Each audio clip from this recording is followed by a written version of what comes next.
Pernahkah engkau merasa bahwa apa yang kau lihat di dunia ini hanyalah permukaan? Ada yang lebih dalam, lebih sunyi, lebih nyata, tapi tak tampak oleh mata biasa. Saat mata batin terbuka, dunia tidak berubah, tapi cara kita melihatnya tak pernah lagi sama. Kita mulai merasakan yang tak terlihat, menyentuh yang tak berbentuk, dan mencintai tanpa alasan. Ini bukan perjalanan fisik. Ini adalah pulangnya jiwa menuju cahaya yang selama ini tersembunyi. Siapkah engkau membuka mata yang sebenarnya? Sunyi yang menyapa jiwa. Dalam keheningan yang paling dalam, ketika hiruk-pikuk dunia mulai meredup, ada sesuatu yang mulai terasa berbeda. Bukan karena perubahan di luar, tetapi karena sesuatu di dalam diri mulai menggugah. Seperti mata yang lama tertutup, kini perlahan-lahan terbuka, namun bukan mata jasmani, melainkan mata batin. Sebuah pandangan yang tidak melihat bentuk, tetapi merasakan makna. Dunia yang dahulu tampak padat, kini terasa seperti bayangan yang tak begitu nyata. Kita mulai bertanya, apakah semua yang selama ini kita kejar benar-benar ada, ataukah hanya fata morgana dari sebuah ilusi panjang? Mata batin tidak terbuka melalui logika, bukan pula melalui banyaknya hafalan atau teori. Ia terbuka dalam kesunyian, dalam keterbukaan hati, dalam luka yang tidak segera diredam, dan dalam kerinduan yang tak tertahankan akan sesuatu yang lebih tinggi dari sekadar hidup dan mati. Ia muncul saat dunia kehilangan pesonanya, saat kemewahan tak lagi memikat, dan saat pujian manusia terasa hampa. Dalam titik itu, seseorang mulai merasa seolah-olah ada tirai yang disibak. Pandangan menjadi jernih, bukan karena dunia berubah, tapi karena cara memandangnya tak lagi sama. Saat mata batin mulai tersingkap, yang terlihat pertama kali bukanlah keajaiban, melainkan kesedihan. Sebab kita menyadari betapa lama kita terjebak dalam mimpi panjang yang disebut dunia. Kita mulai melihat bahwa banyak hal yang kita perjuangkan ternyata tidak memiliki nilai kekal. Kita menyadari bahwa kita telah lama hidup dengan mengenakan topeng-topeng, mengejar validasi, dan mengabaikan suara hati yang paling dalam. Rasa hampa yang dahulu kita abaikan, kini menampakkan wajahnya yang sesungguhnya, sebuah panggilan untuk kembali. Dalam momen itu, kita mungkin merasa takut, karena ketika mata batin terbuka, kita melihat bukan hanya cahaya, tetapi juga kegelapan yang tersembunyi di dalam diri sendiri. Kita melihat nafsu yang selama ini membungkus diri dengan dalih kebaikan. Kita menyaksikan kepalsuan yang kita bangun selama bertahun-tahun. Mata batin tidak memberi kita kenyamanan semata, tapi juga mengajak kita menelusuri lorong-lorong gelap dalam jiwa agar kita bisa kembali mengenali cahaya yang sejati. Namun dari situlah awal perubahan dimulai. Bukan perubahan di luar, melainkan di dalam. Kita mulai melangkah dengan kesadaran yang berbeda. Setiap suara angin, setiap detak jantung, setiap embusan napas menjadi isyarat ilahi yang mengingatkan akan keberadaan yang lebih dalam. Kita mulai mendengar suara jiwa yang selama ini tenggelam oleh keramaian dunia. Sebuah suara yang tidak keras, namun sangat dalam. Ia tidak memaksa, tetapi mengajak dengan kelembutan yang menembus lapisan-lapisan kesadaran. Di titik ini, dunia tidak lagi sama. Bukan karena yang kita lihat berubah bentuk, tetapi karena kita yang mulai berubah. Mata batin membawa kita menyadari bahwa segala sesuatu di dunia ini hanyalah pantulan dari sesuatu yang lebih tinggi. Setiap pertemuan, setiap perpisahan, setiap kejadian bukan lagi sekadar peristiwa, tetapi pesan. Kita menjadi lebih diam, bukan karena tak tahu harus berkata apa, tetapi karena kata-kata terasa terlalu kecil untuk menjelaskan kebenaran yang dirasakan. Dan begitulah perjalanan dimulai, bukan keluar, tetapi ke dalam. Perjalanan sunyi yang penuh cahaya. Saat mata batin terbuka, langkah kita tidak lagi dituntun oleh keinginan dunia, tetapi oleh getaran rasa yang berasal dari sumber sejati. Dunia bisa tetap sibuk, tetapi kita tidak lagi terseret oleh gelombangnya. Kita mulai mengenal diri yang sebenarnya, dan dari sanalah kita mulai mengenalnya. Melihat tanpa mata, mendengar tanpa telinga. Saat mata batin mulai melihat, dunia mulai kehilangan bentuknya yang biasa. Apa yang tampak oleh mata lahir tidak lagi menjadi satu-satunya sumber kebenaran. Kita mulai menyadari bahwa banyak hal yang tak terlihat oleh mata justru lebih nyata dari yang tampak. Kebenaran yang dahulu kita sangka terletak pada apa yang bisa disentuh dan dihitung, kini terasa begitu kecil di hadapan hakikat yang tak terucapkan. Melihat bukan lagi soal retina dan cahaya, tetapi tentang kejernihan hati yang mampu menangkap makna dari sesuatu yang tersembunyi. Dalam keheningan batin, seseorang mulai mendengar suara yang tak pernah terdengar sebelumnya.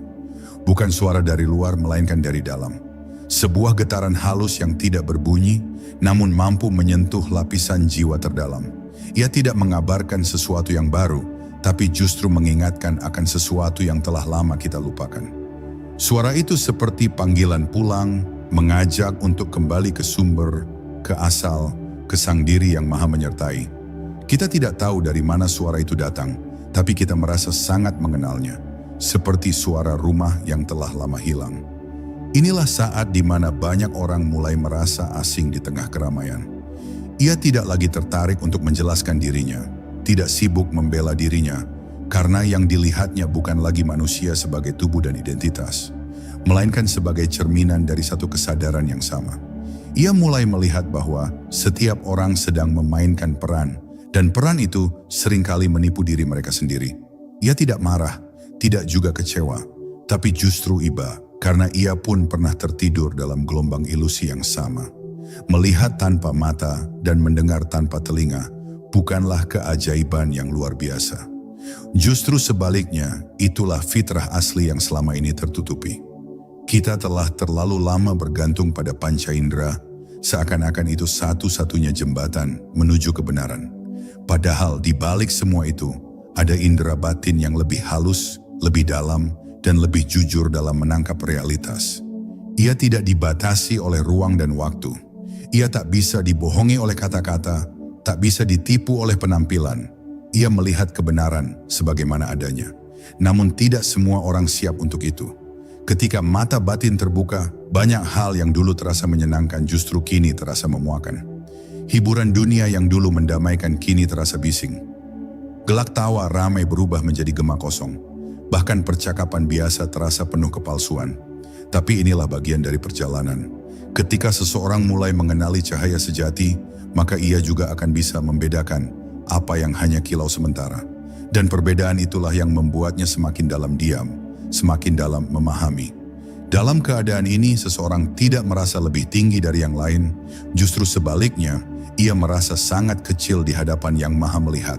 Ia tahu bahwa yang terbuka ini bukan karena usahanya semata, melainkan karena anugerah. Ia mulai hidup dalam kesadaran bahwa setiap momen adalah pengajaran, setiap orang adalah guru, dan setiap pengalaman adalah jendela menuju Allah. Ia mulai melihat kehidupan bukan sebagai tempat tinggal, tapi sebagai ruang pembelajaran yang penuh rahmat. Dan begitulah, sedikit demi sedikit, dunia mulai kehilangan kendalinya atas hati. Mata batin yang terbuka mengarahkan pandangan ke arah yang lebih tinggi, lebih dalam, dan lebih luas. Apa yang dahulu dipuja kini mulai ditinggalkan. Apa yang dulu diabaikan kini mulai dihargai. Hidup tidak lagi diukur dengan keberhasilan dunia, tetapi dengan kedekatan kepadanya. Seseorang yang telah melihat dengan mata batin tak akan pernah sama lagi. Ia akan tetap hidup di dunia, namun tidak lagi hidup untuk dunia. Di antara nyata dan fana, ketika mata batin terbuka, seseorang akan menyadari bahwa hidup ini adalah panggung antara dua realitas, yang nyata dan yang fana. Dunia yang kita jalani sehari-hari dengan segala bentuk dan warnanya ternyata hanyalah bayangan dari sesuatu yang lebih hakiki. Ia seperti cermin yang memantulkan cahaya dari dunia yang lebih tinggi. Namun cermin itu seringkali berdebu oleh keinginan, oleh ketakutan, oleh kebodohan. Dan selama cermin itu tak dibersihkan, kita akan terus terjebak dalam fata morgana. Kita berjalan tapi tak tahu kemana. Kita berlari tapi tak tahu dari apa. Banyak orang hidup dalam bayangan tanpa pernah bertanya, dari mana datangnya cahaya ini? Ketika mata batin masih tertutup, kita mengira semua yang tampak di depan mata adalah tujuan itu sendiri. Kita sibuk menghias dunia, mengejar pujian, mempertahankan identitas, tapi lupa bahwa semua ini hanya pinjaman. Dunia yang kita anggap kokoh ternyata begitu rapuh, dan hidup yang kita peluk erat ternyata sangat singkat. Disinilah mata batin mengubah cara kita berpikir. Ia mengajak kita melangkah lebih pelan, tapi lebih dalam. Lebih sunyi, tapi lebih jujur. Mata batin memperlihatkan bahwa di balik segala yang fana ada yang abadi. Di balik bentuk ada makna. Di balik rasa sakit ada rahmat. Ketika kita kehilangan sesuatu, mata batin berbisik, tak ada yang benar-benar hilang, kecuali apa yang memang bukan milikmu. Dan ketika kita mendapatkan sesuatu, ia pun mengingatkan, jangan tertipu, ini hanya titipan. Dengan kesadaran itu, hidup menjadi seimbang, tidak terlalu gembira ketika menerima, dan tidak terlalu hancur ketika kehilangan. Sebab kita tahu, semua ini hanya bagian dari perjalanan menuju yang tak pernah fana. Mereka yang berjalan dengan mata batin tidak lagi menghitung hidup dengan angka, tapi dengan rasa. Mereka tidak lagi mencari pengakuan dari manusia, tapi mencari keikhlasan di hadapan Allah.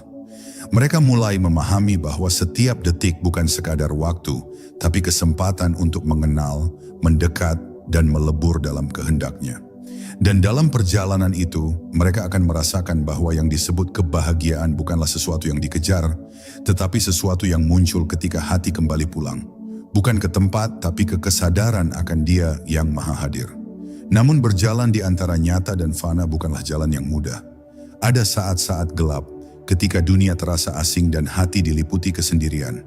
Tapi justru di saat-saat itu, cahaya mata batin memancar paling terang. Sebab hanya dalam kegelapan, kita bisa benar-benar mengenali cahaya. Kita belajar percaya meski tak melihat. Kita belajar tenang meski tak mengerti. Kita belajar tunduk meski tak mendapat jawaban. Dan itu semua bukan kelemahan, tapi bentuk tertinggi dari penyerahan diri. Perjalanan ini menuntut keberanian, bukan untuk melawan dunia, tapi untuk melepaskan diri dari keterikatan palsu yang selama ini kita anggap sebagai bagian dari diri kita. Melepaskan ambisi, melepaskan kesombongan, bahkan melepaskan keinginan untuk dipahami. Ketika semua itu mulai runtuh, yang tersisa adalah inti dari jiwa kita, sebuah keheningan yang penuh cahaya, yang tak membutuhkan nama, status, atau pujian. Hanya ada aku dan Dia, hanya ada kesadaran yang bersujud. Dan saat itu terjadi, seseorang akan mengerti bahwa dunia ini hanyalah jembatan. Kita bisa bersyukur atasnya, bisa menjalaninya dengan cinta, tapi tak perlu menetap di dalamnya. Karena tujuan sejati bukanlah di sini. Yang sejati selalu berada di balik yang tampak. Mata batin membawa kita melampaui batas-batas fisik dan logika, menuju ruang di mana segala hal menjadi satu. Diri, dunia, dan Tuhan menyatu dalam keheningan yang tak terucapkan. Kesunyian yang mengajarkan segalanya. Di tengah gemuruh dunia yang terus bergerak tanpa henti, ada satu ruang yang jarang disentuh manusia, kesunyian. Ia bukan sekadar keadaan tanpa suara, tapi sebuah wilayah batin yang sunyi dari kegaduhan ego. Saat mata batin mulai terbuka, kesunyian tak lagi menjadi musuh yang ditakuti, melainkan sahabat yang menyambut dengan kehangatan yang tak bisa dijelaskan oleh kata. Di sanalah segalanya menjadi jelas. Di sanalah kebenaran tidak berbicara dengan huruf atau suara, tapi dengan rasa yang halus, yang hanya bisa dipahami oleh hati yang telah dilunakkan. Kesunyian adalah guru yang tak pernah menggurui. Ia tidak memaksa, tidak memamerkan, tapi hadir dengan cara yang sangat dalam. Banyak orang menghindari sunyi karena takut menghadapi dirinya sendiri. Tapi justru di dalam sunyi itulah seseorang benar-benar bertemu dengan siapa dirinya sebenarnya. Tanpa topeng, tanpa peran, hanya ada aku dan kehampaan yang penuh makna. Di sanalah kita mulai menyadari bahwa selama ini kita terlalu banyak bicara, terlalu banyak ingin menjelaskan, padahal jiwa hanya butuh untuk didengar oleh dirinya sendiri dan olehnya. Dalam kesunyian, seseorang belajar mengenali suara batin yang selama ini tertutup oleh riuh dunia. Ia mulai mendengar bisikan halus yang mengatakan, berhentilah sejenak, dengarkan ke dalam. Dan perlahan-lahan kita menyadari bahwa jawaban atas banyak pertanyaan bukanlah sesuatu yang harus dicari keluar, melainkan ditunggu muncul dari dalam. Kesunyian membuka pintu-pintu rahasia, memperlihatkan bahwa di balik kegelisahan sebenarnya ada ketenangan. Dan di balik kehilangan selalu ada sesuatu yang sedang dikembalikan kepada kita. Diri kita yang sejati. Mereka yang telah terbiasa tinggal di kesunyian bukan berarti menjauh dari manusia, tapi tidak lagi bergantung pada kebisingan luar untuk merasa hidup. Ia bisa duduk di tengah keramaian, namun batinnya tetap tenang seperti danau yang dalam. Ia bisa berbicara, namun dalam diamnya tetap bersujud. Kesunyian telah menjadi bagian dari dirinya. Ia tidak mencari sorotan. Ia tidak ingin didengar demi kebanggaan. Ia hanya ingin hadir sebagai jembatan agar yang melihat dirinya bisa sedikit lebih dekat kepada yang maha melihat. Kesunyian bukan berarti pasif atau putus harapan. Justru sebaliknya, ia adalah bentuk tertinggi dari kesadaran. Hanya jiwa yang telah matang yang mampu tinggal lama dalam sunyi tanpa merasa kosong. Hanya hati yang telah merasakan hadirnya Tuhan yang mampu menikmati sunyi seperti menikmati kehadiran sahabat yang paling setia. Dalam sunyi seseorang menangis tanpa suara, bersyukur tanpa kata, dan mencinta tanpa syarat. Ia tahu bahwa sunyi bukan kehampaan, tapi ruang yang paling dipenuhi oleh kehadiran ilahi. Kita akan mulai memahami bahwa banyak hal yang dahulu kita anggap penting, ternyata hanya ilusi yang mengisi waktu. Kesuksesan, kekuasaan, bahkan pujian, semuanya kehilangan daya saat kita masuk lebih dalam ke ruang sunyi. Di sana hanya ada satu hal yang benar-benar penting, kehadiran Allah di dalam hati. Dan jika itu telah kita rasa, maka tak ada lagi yang bisa membuat kita goyah. Tidak kesepian, tidak penolakan, tidak kehilangan. Semua menjadi bagian dari jalan pulang. Kesunyian mengajarkan kita untuk melihat tanpa bergantung pada pengakuan. Ia membuat kita kuat tanpa harus keras. Ia membuat kita lembut tanpa harus lemah. Ketika mata batin terbuka dan kesunyian diterima dengan penuh kesadaran, maka dunia yang penuh keramaian tidak lagi menggoda. Kita mulai berjalan di antara mereka dengan jiwa yang telah pulang lebih dulu, meski raga masih menapaki bumi. Dan pada akhirnya kita tahu, yang paling mendalam tidak selalu lantang, dan yang paling dekat tak selalu terlihat. Di balik setiap peristiwa ada tangannya. Ketika mata batin terbuka, seseorang tidak lagi melihat dunia sebagai rangkaian kejadian acak. Ia mulai menyadari bahwa setiap peristiwa, sekecil apapun, tidak pernah lepas dari genggamannya. Tidak ada yang kebetulan, tidak ada yang sia-sia, bahkan luka sekalipun membawa pesan, bahkan kehilangan pun mengandung makna. Dunia bukan panggung kosong, tetapi ruang penuh isyarat, di mana sang kekasih menyampaikan pesannya melalui segala sesuatu. Yang dibutuhkan bukan lagi penglihatan luar, melainkan kejernihan dalam membaca tanda-tanda yang tersembunyi di balik peristiwa. Orang yang matanya hanya terbuka secara lahir akan berkata, ini musibah, ini keberuntungan, ini kebetulan. Tapi mereka yang mata batinnya menyala akan memandang semuanya sebagai bentuk kasih sayang Allah, entah dalam bentuk yang menyenangkan atau menyakitkan. Mereka tahu, tidak semua yang terasa manis itu baik, dan tidak semua yang pahit itu buruk. Sebab ukuran manusia seringkali tertipu oleh rasa, tapi ukuran batin yang telah disentuh oleh cahayanya menimbang segalanya dengan makna. Betapa banyak kejadian yang pada awalnya terasa menyakitkan, namun kelak kita pahami sebagai gerbang perubahan.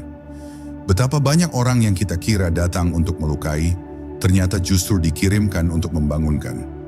Dan betapa sering hal-hal yang kita anggap sebagai kemunduran, ternyata adalah jalan pintas menuju kesadaran yang lebih tinggi. Hanya saja, semua itu tidak akan terlihat sebelum mata batin tersingkap, sebelum hati berserah, dan sebelum kita mau mengakui bahwa kita bukan pengatur, melainkan yang diatur. Dengan mata batin yang hidup, seseorang mulai memperlambat langkahnya. Ia tidak lagi terburu-buru menilai, tidak lagi cepat menyimpulkan. Ia mulai diam sejenak di setiap peristiwa, bertanya dalam hati, apa yang sedang kau ajarkan lewat ini, ya Allah? Ia tahu bahwa di balik apapun, selalu ada kehendaknya yang sedang berbicara. Dan kehendak itu tidak selalu sesuai dengan logika, tapi selalu selaras dengan rahmat.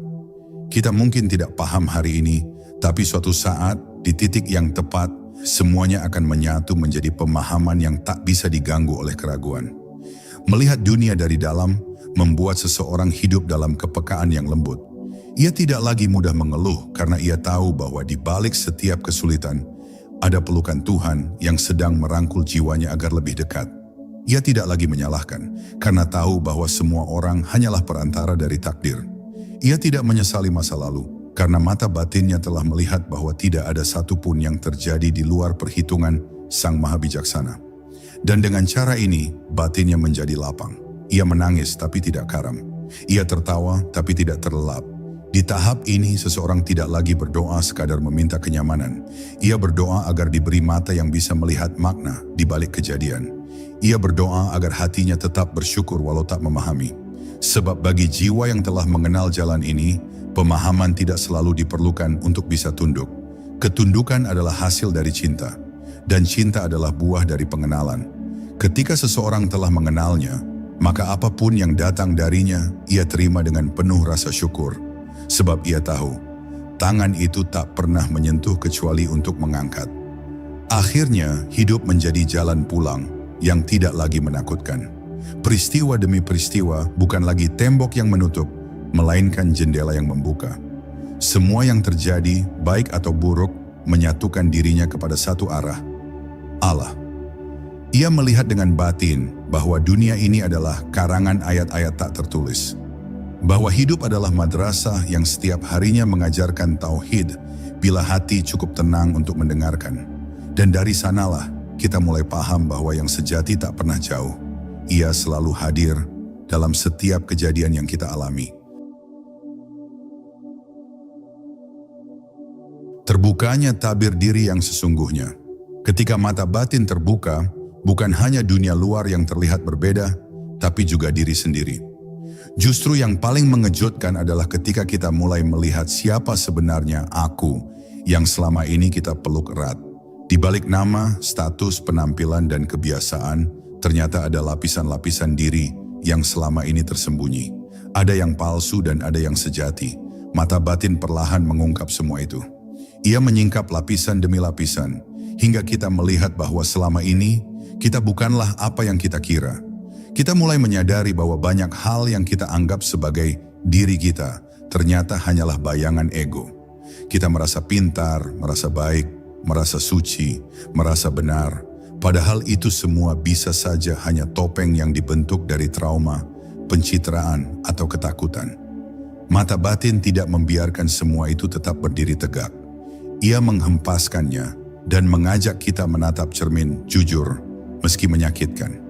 Ia menunjukkan kelemahan yang kita sembunyikan, niat tersembunyi di balik amal, dan kemelekatan yang kita balut dengan spiritualitas. Namun anehnya, dari rasa sakit itulah lahir kelegaan. Karena untuk pertama kalinya, kita tidak sedang menjadi siapa-siapa. Kita tidak sedang memoles wajah agar diterima. Tidak sedang membangun pencitraan agar dikagumi. Kita hanya duduk dalam keheningan, menyaksikan diri yang telanjang dari semua atribut duniawi. Dan saat itu muncul rasa haru yang mendalam, sebab kita mulai mengenal siapa sebenarnya yang telah menghidupi kita selama ini. Bukan ego, bukan nama, tapi satu cahaya halus yang selama ini menjadi saksi dalam setiap desir hidup. Terbukanya tabir diri membawa kita pada dua perasaan yang kontras, namun saling menyatu. Kehinaan dan kemuliaan. Kita merasa hina karena sadar betapa lemahnya kita tanpa pertolongannya. Tapi di saat yang sama, kita merasa mulia, bukan karena kelebihan kita, tetapi karena kita telah diciptakan oleh Sang Maha Sempurna. Dan di dalam diri ini tertanam potensi untuk mencintai dan dicintai olehnya. Ini bukan tentang membandingkan dengan manusia lain, tapi tentang mengenali tempat kita dalam skema ilahi yang begitu besar, namun penuh kasih. Kesadaran ini melahirkan kejujuran. Kita tidak lagi sibuk membela diri ketika dikritik, tidak lagi haus pujian, karena yang kita cari bukan lagi pengakuan dunia, tapi ridha Tuhan. Kita mulai menikmati ketulusan, bahkan dalam kesederhanaan. Kita mulai mencintai keheningan, karena di sanalah kita bisa menjadi diri kita tanpa topeng. Dan dalam keadaan seperti itu, hubungan kita dengan orang lain pun berubah. Kita tidak lagi mendekati orang untuk mengambil, tapi untuk memberi. Tidak lagi mencintai karena ingin memiliki, tapi karena ingin menyatu dalam kebaikan. Dengan terbukanya tabir diri, kita juga mulai memahami bahwa banyak konflik dan luka dalam hidup kita bukanlah karena dunia salah memperlakukan kita, tapi karena kita belum mengenali diri sendiri. Kita merasa ditolak, padahal kita belum pernah menerima diri sendiri. Kita merasa tersakiti karena menggantungkan harap pada dunia yang fana. Dan kini ketika semua itu terbuka, kita mulai mengubah arah. Dari mengeluh menjadi bersyukur. Dari menuntut menjadi menerima. Dari mencari keluar menjadi menengok ke dalam. Dan akhirnya kita tahu bahwa mengenal diri bukan sekadar wacana. Ia adalah inti dari perjalanan spiritual. Sebab siapa yang mengenal dirinya, ia akan mengenal Tuhannya. Bukan dalam pengertian logika, tetapi dalam rasa, dalam kesadaran, dalam pelukan batin yang terasa nyata meski tanpa bentuk. Kita menyadari bahwa selama ini kita hidup dalam mimpi. Tapi kini, saat mata batin terbuka, kita terbangun.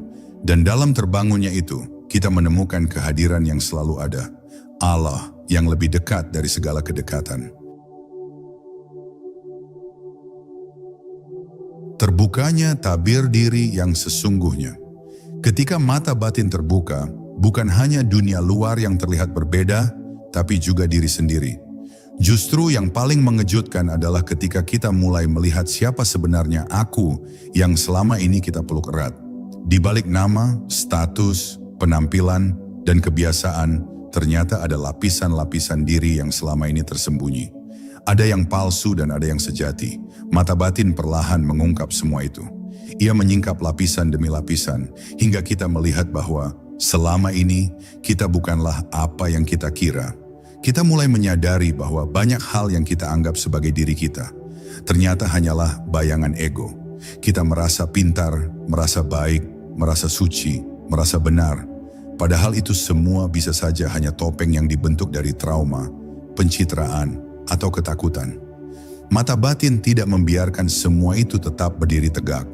Ia menghempaskannya dan mengajak kita menatap cermin jujur meski menyakitkan. Ia menunjukkan kelemahan yang kita sembunyikan, niat tersembunyi di balik amal, dan kemelekatan yang kita balut dengan spiritualitas. Namun anehnya, dari rasa sakit itulah lahir kelegaan. Karena untuk pertama kalinya, kita tidak sedang menjadi siapa-siapa. Kita tidak sedang memoles wajah agar diterima. Tidak sedang membangun pencitraan agar dikagumi. Kita hanya duduk dalam keheningan, menyaksikan diri yang telanjang dari semua atribut duniawi. Dan saat itu, muncul rasa haru yang mendalam. Sebab kita mulai mengenal siapa sebenarnya yang telah menghidupi kita selama ini. Bukan ego, bukan nama, tapi satu cahaya halus yang selama ini menjadi saksi dalam setiap desir hidup. Terbukanya tabir diri membawa kita pada dua perasaan yang kontras, namun saling menyatu. Kehinaan dan kemuliaan. Kita merasa hina karena sadar betapa lemahnya kita tanpa pertolongannya. Tapi di saat yang sama, kita merasa mulia, bukan karena kelebihan kita, tetapi karena kita telah diciptakan oleh Sang Maha Sempurna, dan di dalam diri ini tertanam potensi untuk mencintai dan dicintai olehnya. Ini bukan tentang membandingkan dengan manusia lain, tapi tentang mengenali tempat kita dalam skema ilahi yang begitu besar namun penuh kasih. Kesadaran ini melahirkan kejujuran. Kita tidak lagi sibuk membela diri ketika dikritik, tidak lagi haus pujian. Karena yang kita cari bukan lagi pengakuan dunia, tapi